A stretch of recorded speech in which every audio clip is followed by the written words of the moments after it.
Béatrice était une femme forte et indépendante. Elle avait passé une grande partie de sa vie à travailler dans des familles riches, sans jamais se poser trop de questions sur son avenir.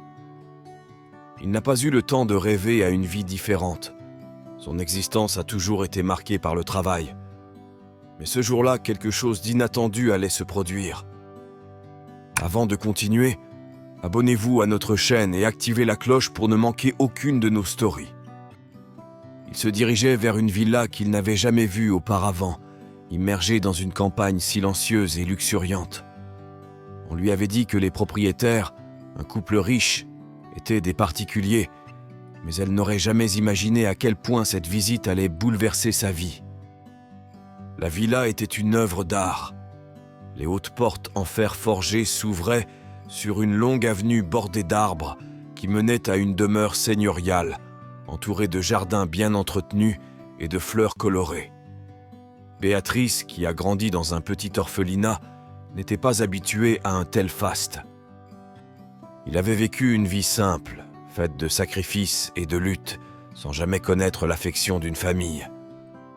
En entrant dans cette villa, elle ressentait un étrange sentiment d'inadéquation, mais elle chassa cette pensée et se concentra sur son travail.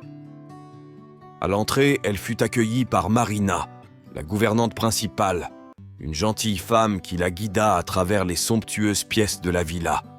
« Ces messieurs arriveront plus tard », expliqua Marina en indiquant les pièces qu'elle devait nettoyer. Chaque recoin de la maison était agrémenté d'œuvres d'art, de meubles anciens et de décorations raffinées. Béatrice observait tout avec émerveillement, consciente que c'était un monde à des années-lumière du sien. Mais c'est en arrivant dans la salle à manger que quelque chose attira son attention. Sur l'un des murs, parmi divers tableaux, il y avait un portrait qui la fit s'arrêter brusquement.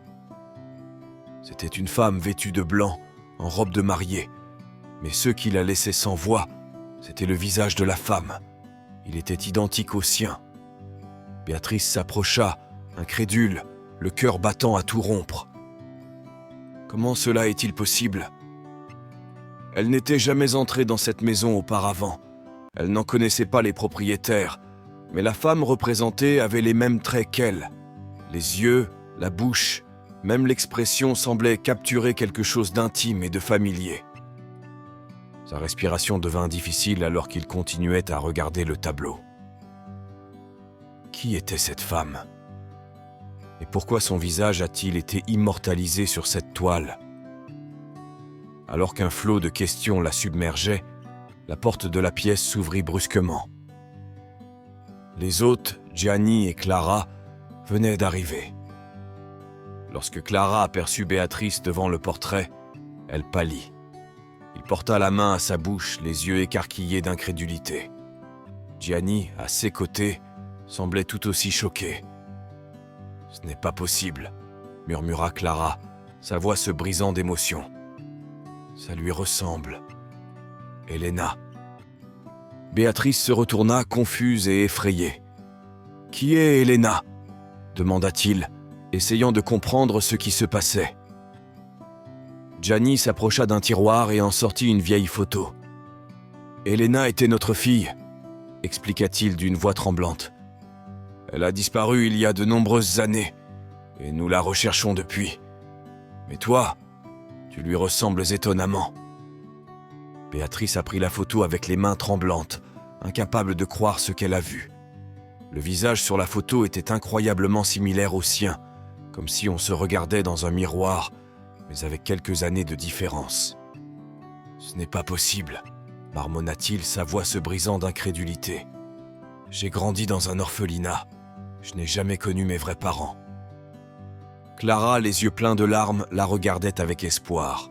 « Tu pourrais être Elena », dit-elle d'une petite voix, presque effrayée à l'idée de prononcer ces mots. « Peut-être que tu as été adoptée ou retirée de nous, donc nous ne le savons pas. Ce doit être toi, j'en suis sûr. Est-ce que vous appréciez cette histoire ?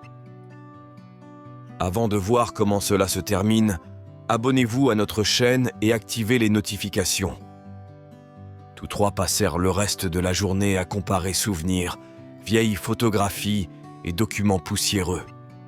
Chaque nouvelle information apportait avec elle les pièces d'un puzzle qui semblait de plus en plus clair, mais aussi douloureux.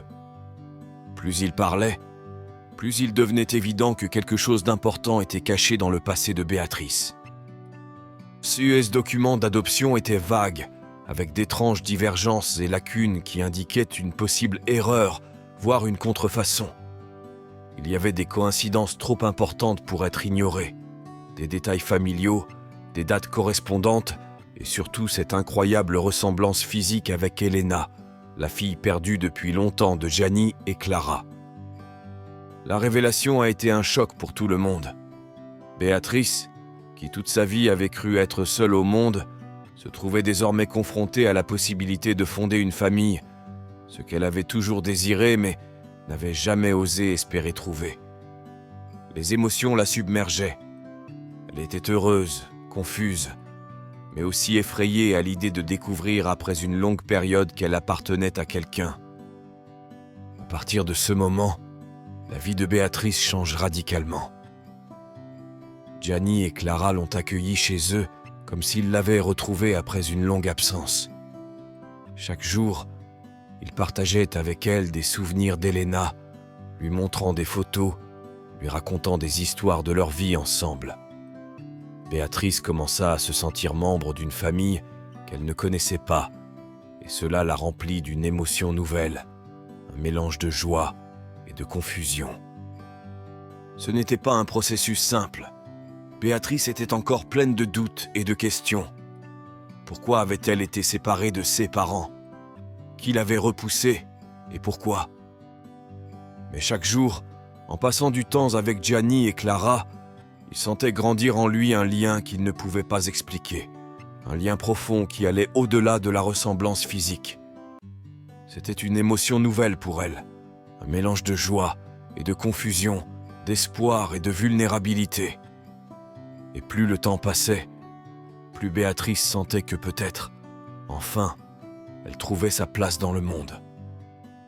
Lors d'un des dîners organisés par Clara, Béatrice a rencontré Lorenzo, un ami cher de la famille. C'était un homme charmant, au sourire chaleureux et sincère, qui a immédiatement touché le cœur de Béatrice. Les deux hommes ont commencé à se fréquenter, et en quelques mois, leur amitié s'est transformée en amour. Lorenzo l'a traité avec respect et douceur, lui faisant enfin se sentir aimé. Après quelques mois de relation, ils ont décidé de se marier et la cérémonie a été intime, mais pleine d'émotions. Gianni et Clara ont été touchés de voir leur fille vivre un nouveau chapitre de bonheur. La vie semblait parfaite et la nouvelle que Béatrice attendait des jumeaux ne faisait qu'ajouter à la joie. Mais ce bonheur fut bientôt éclipsé par un événement tragique. Lors de l'accouchement, un seul des jumeaux a survécu. La douleur de perdre l'autre était dévastatrice, mais Béatrice et Lorenzo ont trouvé du réconfort auprès de leur petite fille, qu'ils ont décidé de nommer Elena, en l'honneur de la sœur disparue de Béatrice. Ce nom évoque un lien entre le passé et le futur, entre ce qui a été perdu et ce qui a été retrouvé. Malgré la douleur de la perte, la naissance de la petite Elena représentait un nouvel espoir. Béatrice a compris que, malgré toutes les adversités, la vie avait trouvé le moyen de la réunir avec la famille qu'elle avait toujours recherchée, même dans les moments les plus sombres. Le destin, aux chemins imprévisibles, l'avait guidée vers un nouveau départ, fait d'amour, de pardon et de renaissance. Avez-vous aimé cette histoire? Écrivez-le dans les commentaires ci-dessous.